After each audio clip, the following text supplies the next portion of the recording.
दोस्तों, क्या महाराष्ट्र की राजनीति में एक और बड़ा राजनीतिक भूचाल आने वाला है? क्या महाविकास अघाड़ी यानी कि एमवीए गठबंधन अंदर ही अंदर टूटने की कगार पर पहुंच चुका है? और क्या उद्धव ठाकरे को फिर से उसी तरह की बगावत का डर सता रहा है जैसा साल 2022 में उनकी सरकार गिरने से पहले देखने को मिला था? दरअसल मानसून सत्र से पहले बुलाई गई एमवीए की अहम बैठक में ऐसा कुछ हुआ जिसने पूरे महाराष्ट्र के राजनीतिक गलियारों में हलचल मचा दी है। गठबंधन के 60 में से 23 विधायक बैठक से गायब रहे हैं। कई बड़े नेता भी नजर नहीं आए और इसी बीच उद्धव ठाकरे ने अपने सहयोगियों से ऐसा सवाल पूछ लिया जिसने सबको सोचने पर मजबूर कर दिया है। तो क्या एमवीए के भीतर सब कुछ ठीक नहीं है? क्या गठबंधन के नेताओं के बीच दूरियां बढ़ती जा रही है? और क्या महाराष्ट्र की राजनीति एक बार फिर किसी बड़े उलटफेर की तरफ बढ़ती जा रही है? सब जानेंगे अपनी इस रिपोर्ट में। नमस्कार दोस्तों, मैं फिजा, स्वागत है आप सभी का 4 PM महाराष्ट्र में। दरअसल दोस्तों, महाविकास अघाड़ी यानी कि एमवीए गठबंधन को लेकर एक बार फिर सवाल उठने लगे हैं। जिस गठबंधन को बीजेपी के खिलाफ सबसे मजबूत विपक्ष माना जाता था, उसी गठबंधन के अंदर अब सब कुछ ठीक नहीं चल रहा है और ऐसे संकेत लगातार सामने आ रहे हैं। ताजा मामला एक अहम बैठक से जुड़ा हुआ है जहां बड़ी संख्या में विधायक और कई बड़े नेता गैर हाजिर रहे हैं। इसके बाद खुद उद्धव ठाकरे को अपने सहयोगियों से पूछना पड़ा कि क्या हम सच में साथ हैं? और जैसे ही यह सवाल उद्धव ठाकरे के मुंह से निकला, पूरी राजनीति में चर्चाएं बढ़ गई है। दरअसल महाराष्ट्र विधानसभा के मानसून सत्र से पहले महाविकास अघाड़ी की एक महत्वपूर्ण बैठक बुलाई गई थी और इस बैठक का मकसद विपक्ष की रणनीति तैयार करना, सरकार को घेरने के लिए मुद्दे तय करना और यह दिखाना था कि विपक्ष पूरी तरह एकजुट है। लेकिन बैठक की तस्वीर सामने आने के बाद राजनीतिक गलियारों में नई चर्चाएं शुरू हो गई। बताया जा रहा है कि एमवीए के कुल 60 विधायकों में से 23 विधायक बैठक में पहुंचे ही नहीं, यानी करीब 1/3 विधायक अनुपस्थित रहे। इतना ही नहीं, गठबंधन के कुछ सबसे बड़े चेहरे भी इस बैठक से दूर रहे।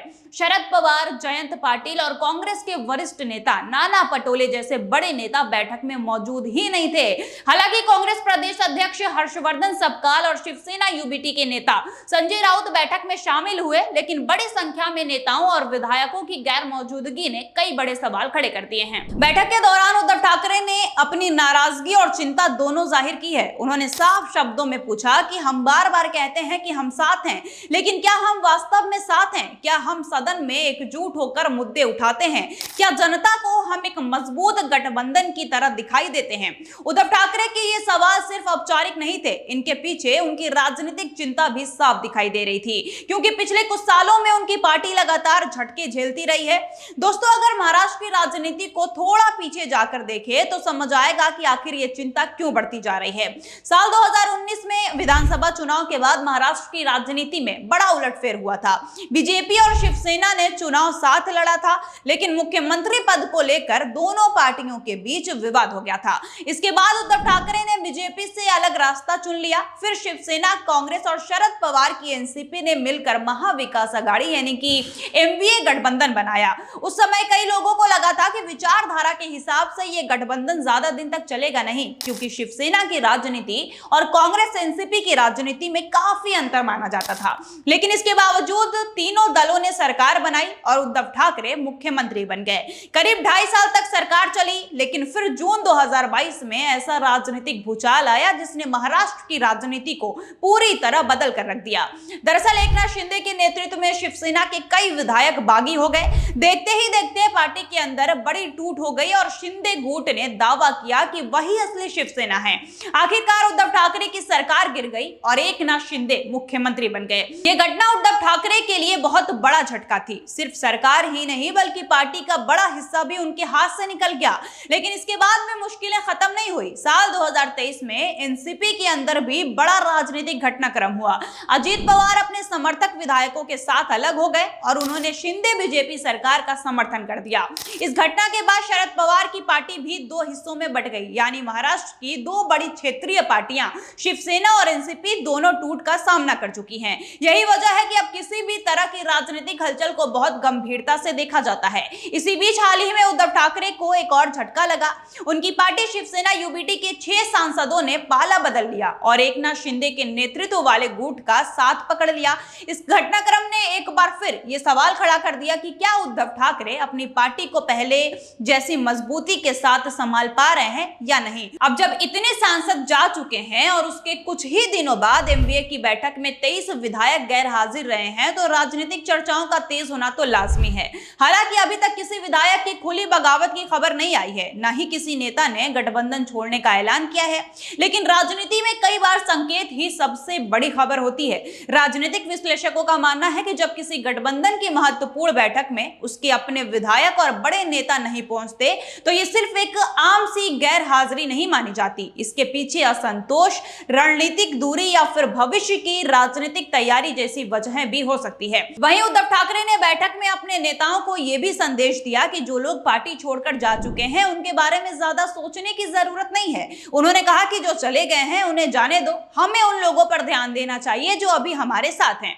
उन्होंने कहा कि महाविकास आघाड़ी एक बड़ी राजनीतिक ताकत है और अगर सभी दल मिलकर काम करें तो महाराष्ट्र की राजनीति में मजबूत विकल्प बन सकते हैं। मतलब ये कि ठाकरे ने अपने सहयोगियों से ज्यादा तालमेल बनाने की अपील की है। उन्होंने कहा कि एकजुट बैठकें होनी चाहिए, साझा कार्यक्रम होने चाहिए और जनता के मुद्दों पर मिलकर आवाज उठानी चाहिए। उन्होंने ये भी कहा कि चुनाव हारना या राजनीतिक मुश्किलें आना कोई नई बात नहीं है, लेकिन असली ताकत तब दिखाई देती है जब मुश्किल समय में सभी लोग एक साथ खड़े रहें।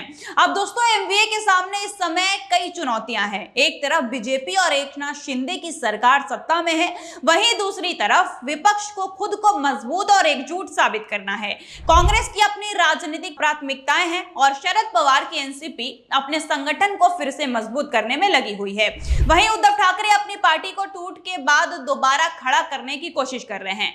ऐसे में तीनों दलों के बीच तालमेल बनाए रखना आसान काम नहीं है और यही वजह है कि समय समय पर गठबंधन के अंदर मतभेद और नाराजगी की खबरें सामने आती रहती है।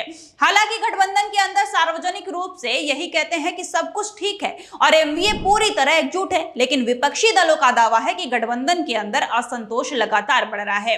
अब दोस्तों, देखा जाए तो यह भी कहा जा सकता है कि आने वाले स्थानीय निकाय चुनाव और भविष्य के विधानसभा चुनाव को देखते हुए कई नेता अपने राजनीतिक विकल्प खुले रखना चाहते हैं, इसलिए वो फिलहाल पूरी तरह किसी एक लाइन पर चलते हुए दिखाई नहीं दे रहे हैं। अब सबसे बड़ा सवाल यही है कि क्या एमवीए आने वाले समय में पहले की तरह मजबूती से खड़ा रह पाएगा या उद्धव ठाकरे, शरद पवार और कांग्रेस नेतृत्व अपने अपने कार्यकर्ताओं और विधायकों को एकजुट रख पाएंगे, या फिर महाराष्ट्र की राजनीति एक बार फिर किसी बड़े उलटफेर की तरफ बढ़ रही है। फिलहाल इन सवालों का जवाब किसी के पास नहीं है, लेकिन इतना जरूर है कि मॉनसून सत्र से पहले हुई इस बैठक ने कई नई चर्चाओं को जन्म दे दिया है। उद्धव ठाकरे का यह सवाल कि क्या हम सच में साथ हैं, अब सिर्फ उनके सहयोगियों के लिए नहीं बल्कि पूरे महाराष्ट्र की राजनीति के लिए एक बड़ा सवाल बन गया है। और अब सबकी नजर मॉनसून सत्र पर होगी। वहां विपक्ष कितना एकजुट दिखाई देता है, सरकार के खिलाफ कितनी मजबूती से आवाज उठाता है और गठबंधन के नेता किस तरह का तालमेल दिखाते हैं, उसी से आने वाले दिनों की राजनीति की दिशा काफी हद तक तय होगी। तो दोस्तों, ये थी पूरी कहानी, ये था पूरा विवाद। फिलहाल के लिए इस पूरी खबर में बस इतना ही। अगर आपको वीडियो पसंद आई हो तो लाइक और शेयर जरूर करें और इस पूरे मामले पर आपकी क्या राय है हमें कमेंट करके जरूर बताइए। और अब तक आपने अगर हमारे 4PM महाराष्ट्र चैनल को सब्सक्राइब ना किया हो तो कर लीजिए। तब तक के लिए मिलते हैं अगली खबर के साथ। धन्यवाद।